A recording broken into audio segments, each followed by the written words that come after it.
Primeiro, eu gostaria de agradecer ao Grupo FRG pelo convite para a apresentação da palestra. Meu nome é Darlan Santos, eu sou o diretor-presidente do Centro de Estratégias em Recursos Naturais e Energia. Fico lotado lá em Natal, no Rio Grande do Norte, mas temos um escritório em Brasília e estamos abrindo agora um escritório em Piauí. E o nosso papel, vamos dizer assim, é uma entidade, é uma associação privada sem fins lucrativos, e o nosso papel é sempre fomentar o setor de geração de energia há mais de 14 anos.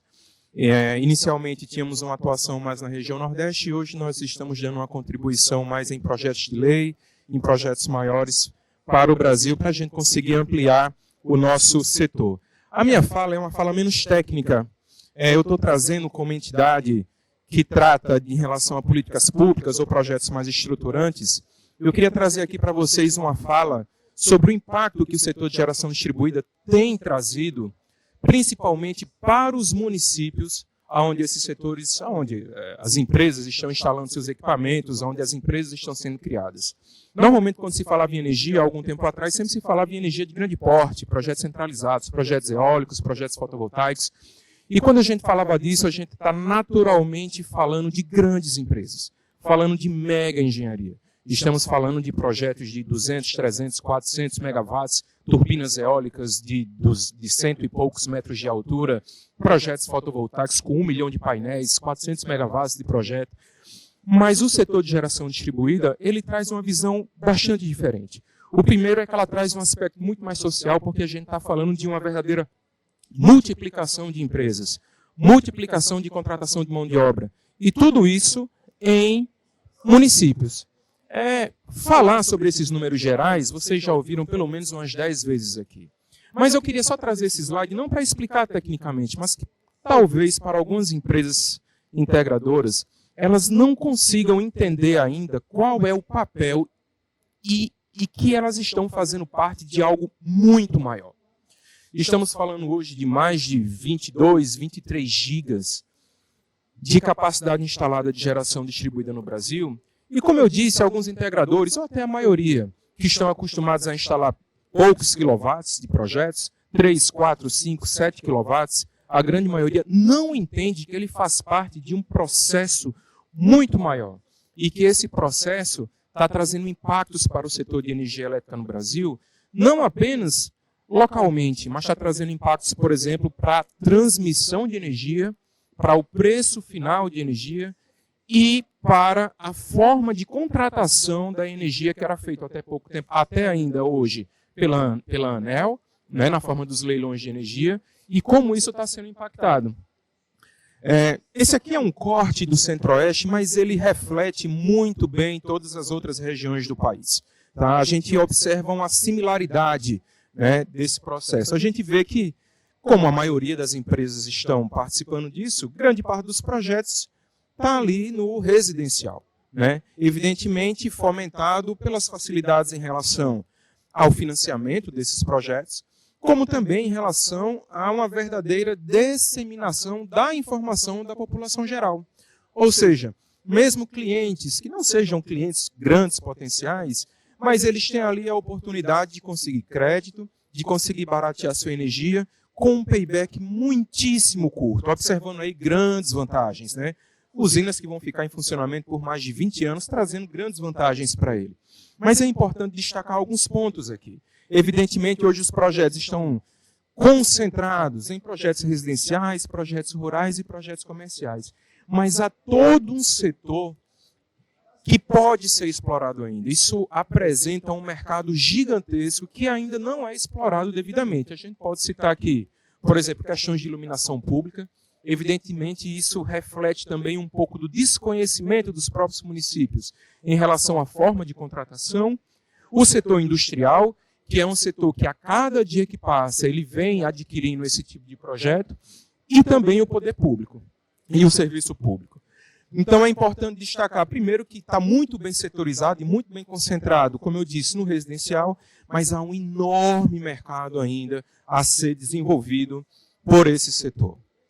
Falar de impacto econômico e social é, primeiro, tentar estabelecer qual é a relação que a gente tem entre geração centralizada e distribuída. Por incrível que pareça, muitas pessoas não conseguem fazer essa distinção. E não é só quem é da área. Muitas pessoas que são da área, que abriram suas empresas e estão instalando equipamentos, não têm essa distinção entre projeto centralizado e projeto distribuído. Quais são os reais impactos nos municípios? Quais são os indicadores que a gente pode observar em relação a isso? E há algum questionamento a ser colocado? Eu queria aqui fazer uma pequena distinção. Isso foi muito engraçado. Eu participei de uma audiência naquela época em que ainda estava se discutindo, né, o projeto de lei que finalmente foi aprovado no início do ano, mas se algum dos senhores se lembra, alguns anos atrás, há 1 ano e meio, 2 anos atrás, havia uma forte discussão, a questão de taxar o sol, todo o movimento feito em Brasília, muito lobby em relação a isso, mas eu participando de uma audiência, grande parte dos deputados e senadores que estavam participando da audiência e que iam votar o projeto de lei, não conseguiam fazer, inclusive, a distinção entre energia distribuída e centralizada. Então, para alguns dos senhores, aqui apenas algumas informações. Quando a gente fala de centralizada, a gente está falando de forte alocação de mão de obra na fase de construção. E é isso mesmo, nós temos às vezes 600, 700 mil pessoas trabalhando em uma grande usina e ao final da instalação, um parque solar, um parque eólico pode muito bem ser operado por 15 pessoas. Nós temos uma ação sazonal, evidentemente, durante 1 ano e meio, 2 anos, aquela construção é feita naquela região e após esse período, isso vai para outro local. Operacional, com baixa alocação de recursos humanos, como eu falei, um grande projeto pode ser tocado por uma quantidade muito pequena de pessoas. Forte apropriação de impostos e ISS na fase de construção. Evidentemente, durante a fase de construção, esse imposto é recolhido e isso traz muitos benefícios para os municípios. Oportunidades de fornecimento de serviços dos municípios durante a fase de construção. Vejam bem, eu tenho 1.000 pessoas trabalhando em um local, a importância que eu não vou ter que ter para desenvolver desde fornecimento de alimentação, fornecimento de automóvel, fornecimento de hospedagem, deslocamento de mão de obra. Eu tenho, como eu disse, 1.000 pessoas, eu preciso promover esse deslocamento e isso às vezes traz impactos negativos nas comunidades. Formação e capacitação de mão de obra múltipla é uma atividade multidisciplinar e poucas empresas de grande porte. Agora vamos para o nosso lado, aqui o lado do nosso evento, do tópico que a gente está tratando, que está falando de geração distribuída. A alocação de mão de obra perene. Isso significa que esses processos eles não são sazonais. Hoje nós temos projetos sendo instalados aqui em Belo Horizonte, ou no Brasil, em um município, em uma casa. Amanhã nós teremos outro, depois nós teremos outro, depois nós teremos outro. É uma atividade crescente. Mercado em desenvolvimento e sem perspectiva de diminuição. Nós temos 200 milhões de habitantes no país. Milhares de empresas, milhares de indústrias, todas nesse movimento de adquirir de forma justa uma energia mais barata, sem redução de mão de obra. Tá? Importante colocar que GD, muito se fala apenas da parte de construção, do fornecimento, da criação de empresas, da instalação de equipamentos, mas há um processo aqui de acompanhamento de pós-venda e a necessidade de mão de obra especializada também. Né? Execução e apropriação constante de impostos nos municípios. Veja bem, falar de geração centralizada, nós estamos falando em poucos municípios, muito regionalizados, muito identificados, muito alocados, muito no interior do estado. Quando a gente fala de geração distribuída, não. São todos hoje, se não me engano, no último levantamento que eu tinha visto, todos os municípios do Brasil hoje têm projetos de geração distribuída colocados. A cada dia, novos projetos são implementados. E, em função disso, todos os meses, esses municípios recebem impostos em função desse tipo de atividade. Criação de CNPJs. Nós vivemos no Brasil, nos últimos 20 anos, a perda da capacidade industrial. E o setor de energia, ele vem na contramão desse processo. Nós temos a criação de vários CNPJs, baixo deslocamento de mão de obra. Essa mão de obra é no local. Hoje, todos os municípios, todos os estados têm lá as suas empresas de instalação de equipamentos e elas são locais. Demanda de formação e capacitação de mão de obra. Vejam o impacto que isso não causou dentro dos institutos federais de educação, dentro das universidades, centros de formação técnica como o Senai e Sebrae, na formação de mão de obra qualificada para atender esse mercado.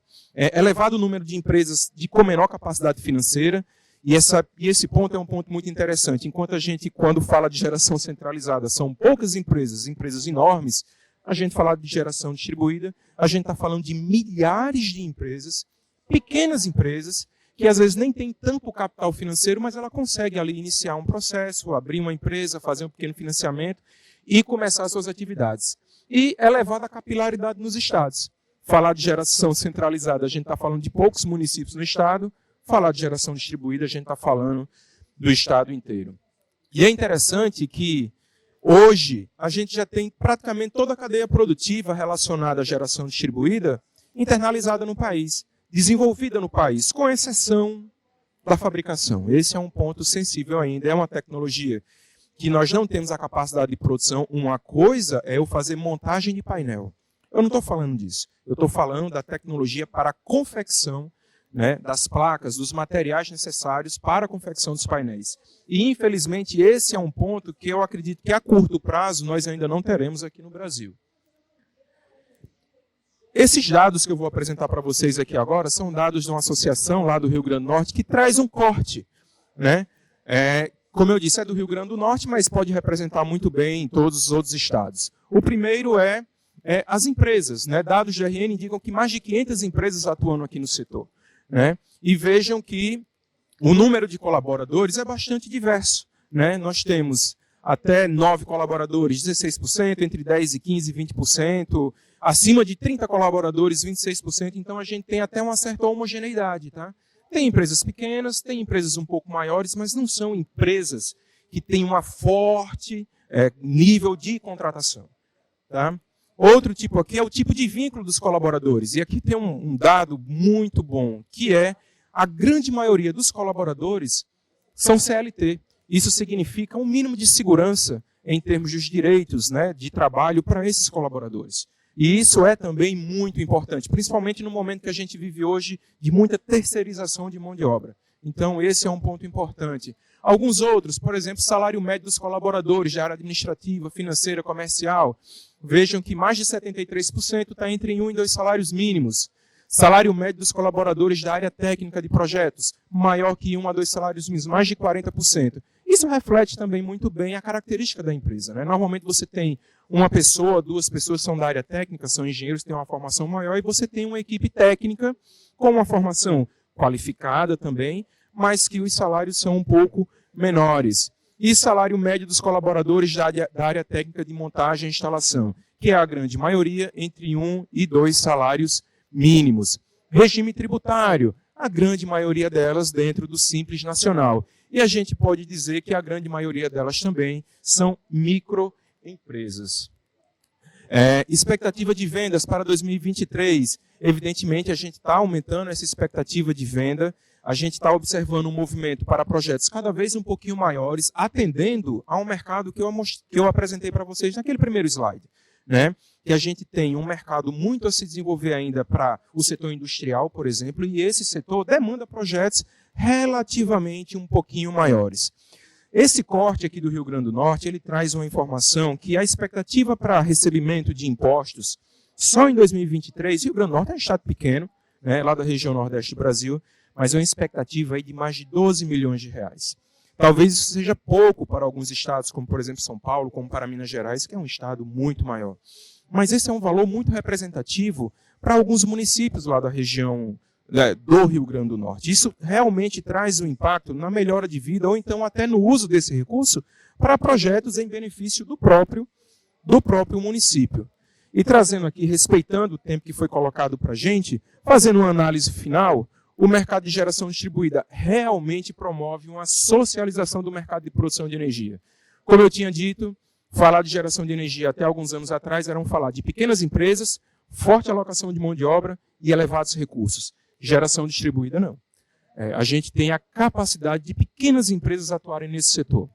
Um outro ponto, número significativo de abertura de CNPJs, contratação de empregos, necessidade de capacitação de mão de obra. De novo, cai num aspecto muito importante nesse período que a gente viveu aqui no Brasil, da perda da capacidade industrial, perda de empregos, e na contramão esse setor tem promovido a abertura de novas empresas, contratação de mão de obra, e isso demanda também capacitação. Mercado perene para as empresas associadas. Há uma forte demanda de mercado. É isso. Independente de outros setores, esse é um setor que sempre vai demandar mais projetos, porque nós sempre teremos uma necessidade maior de carga dentro do sistema. E hoje, todo mundo tem uma expectativa de sair do mercado cativo e entrar para o próprio mercado de geração e de geração da sua própria energia. Grande oferta de fontes de financiamento. Eu também não preciso nem colocar para vocês do volume e dos tipos de financiamentos que são oferecidos hoje. Cadeia de produção estabelecida no Brasil. É verdade. Distribuição, montagem, com exceção da fabricação. Setor produtivo na contramão da elevação do desemprego.